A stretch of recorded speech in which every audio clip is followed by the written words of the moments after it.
Di kesempatan khutbah kali ini di bulan suci Ramadan ini, izinkan kembali membawakan sebuah khutbah Jumat yang saya beri judul memuliakan bulan suci Ramadan. Kaum muslimin rahimakumullah, insyaallah tidak terasa kita sudah melewati bulan suci Ramadan 14 hari, dan insya Allah kita memasuki nantinya malam ke-15 bulan suci Ramadan. Dan saya yakin dan percaya jamaah Jumat dirahmati oleh Subhanahu wa taala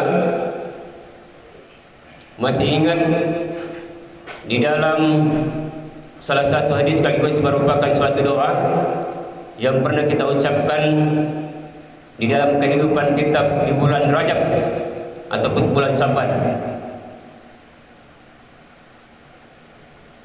Allahumma barik lana fi Rajab wa Saban wa baghfirna Ramadan. Artinya, ya Allah, berkahilah kami di bulan Rajab dan Saban, dan pertemukanlah kami di bulan suci Ramadan. Alhamdulillah jamaah Jumat yang dirahmati Allah Subhanahu wa taala, kita sudah dipertemukan bulan suci Ramadan kurang lebih 14 hari, siang dan malam. Dan salah satu di antara yang ingin kita raih dalam kehidupan bulan suci Ramadan di tahun ini, sebagaimana yang telah dijelaskan di dalam hadis, man shoma Ramadana imanan wa ihtisaban ghufira lahu ma taqaddama min dzambihi. Barang siapa berpuasa pada bulan suci Ramadan, kata Rasulullah SAW, karena iman yang dia miliki dan sekaligus mengharapkan pengampunan dari Allah Subhanahu wa taala, maka Allah Subhanahu wa taala akan mengampuni dosa-dosanya selama hidup di dunia.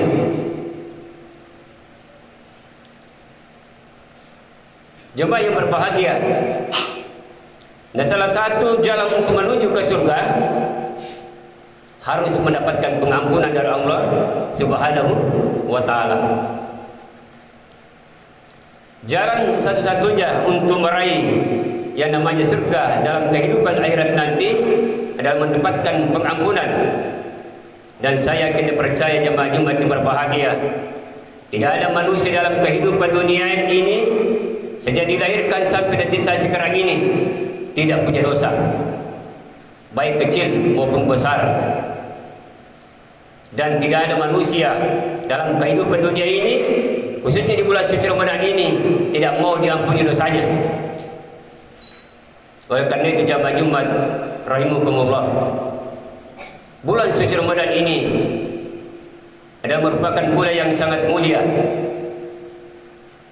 Bulan suci Ramadan ini adalah bulan yang penuh berkah, dan sekaligus bulan suci Ramadan ini adalah bulan maghfirah. Insya Allah siapapun dalam kehidupan bulan suci Ramadan ini dengan ikhlas memohon ampun kepada Allah Subhanahu wa taala, insya Allah akan diampuni. Dengan catatan jamaah Jumat dirahmati Allah Subhanahu wa taala harus menebarkan kebaikan-kebaikan di dalam kehidupan kita, harus melaksanakan kewajiban-kewajiban kita sebagai seorang muslim agar bisa kita terampuni, sebagaimana yang saya jelaskan tadi terkait dengan hadis itu, melaksanakan sholat dalam kehidupan kita. Jamaah Jumat rahimakumullah,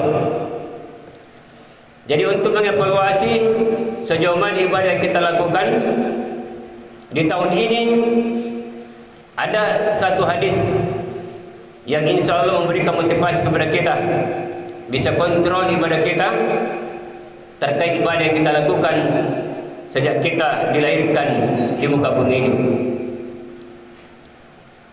Yang pertama yang diriwayatkan oleh Al-Hakim, Rasulullah SAW bersabda, Barang siapa yang keadaan amalnya lebih buruk dibandingkan dengan tahun-tahun lalu atau tahun-tahun sebelumnya dibandingkan dengan tahun sekarang, kata Rasulullah SAW, maka dia termasuk orang yang terlaknat. Bagaimana contoh jamaah yang berbahagia? Salah satu contoh di tahun lalu atau bulan-bulan yang lalu sebelumnya,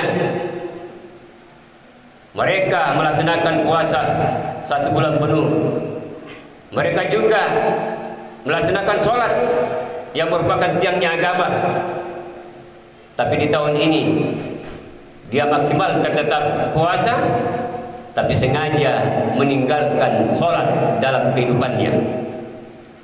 Sengaja meninggalkan sholat dalam kehidupannya di tahun ini, berarti sudah jelas jemaah yang berbahagia, kita termasuk terlaknat di hadapan Allah Subhanahu wa taala. Ingat kata Allah Subhanahu wa taala, "Istawasa alaihi syaitanu fansam zikrullah." Barang siapa berpaling mengingat Allah Subhanahu wa taala, maka Allah Subhanahu wa taala akan mengirimkan syaitan yang akan mengikuti kehidupannya hingga dia mati kafir. Nah, kalau kita mati kafir, jemaah mati berbahagia, hapus amal, kekal dalam neraka. Nauzubillahi min dzalik.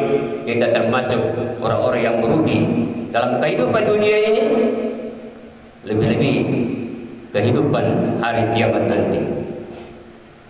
Yang kita inginkan jemaah berbahagia, hapus dosa, kekal dalam surga. Alhamdulillahirabbil alamin.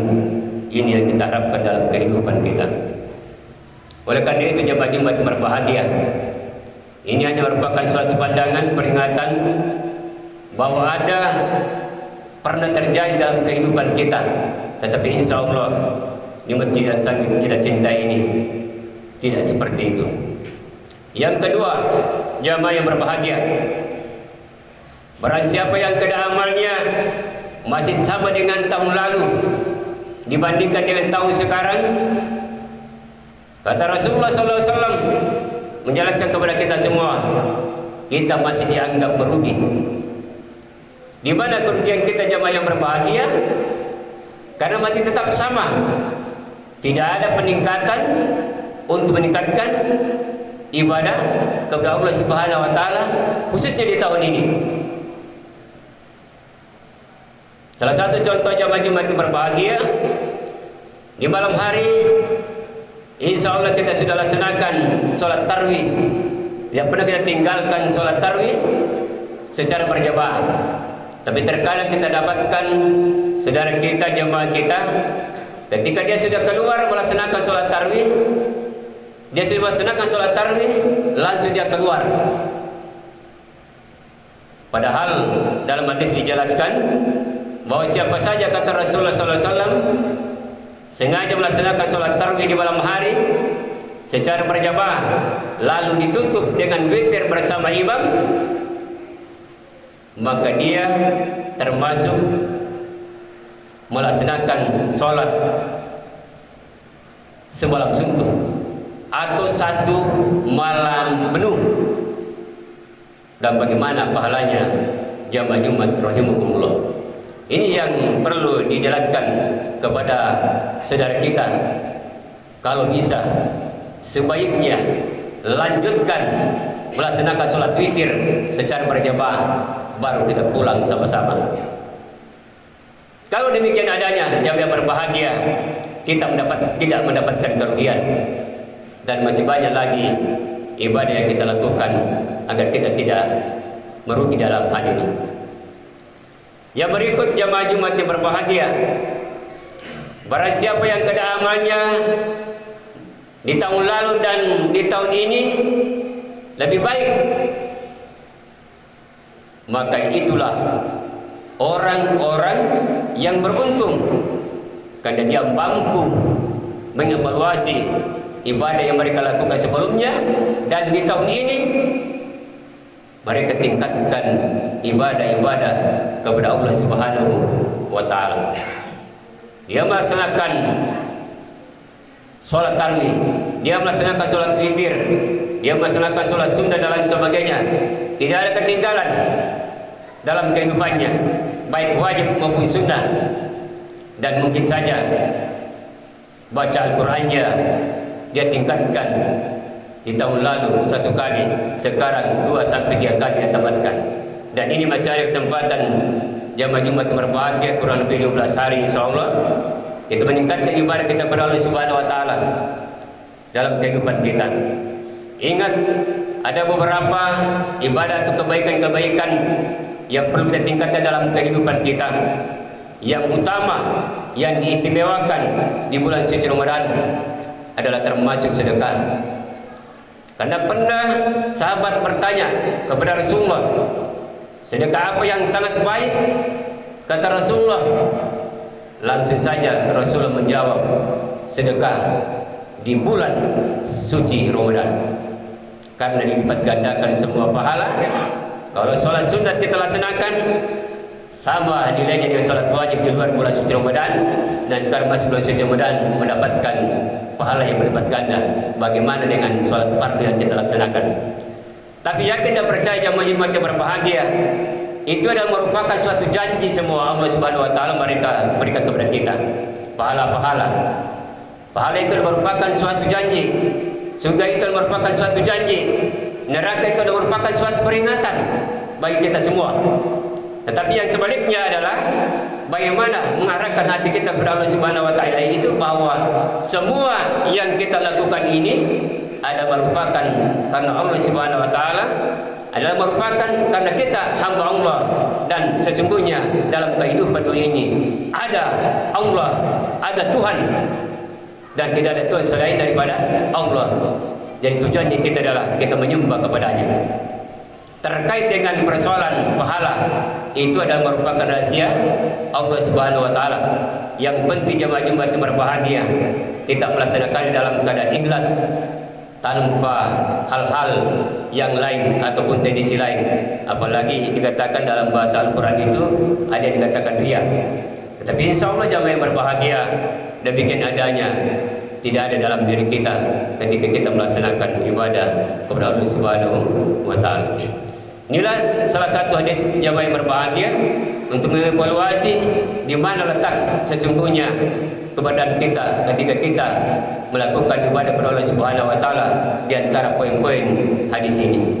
Mudah-mudahan di khutbah kali ini ada manfaat untuk kita semua, terutama diri pribadi kami sendiri, dan dapat diambil mana yang terbaik untuk kita. Barakallahu li wa lakum fil Qur'anil azim wa nafa'ani wa iyyakum bima fihi minal ayati wa zikril hakim wa taqabbal minna wa minkum tilawatahu innahu huwas samiul alim.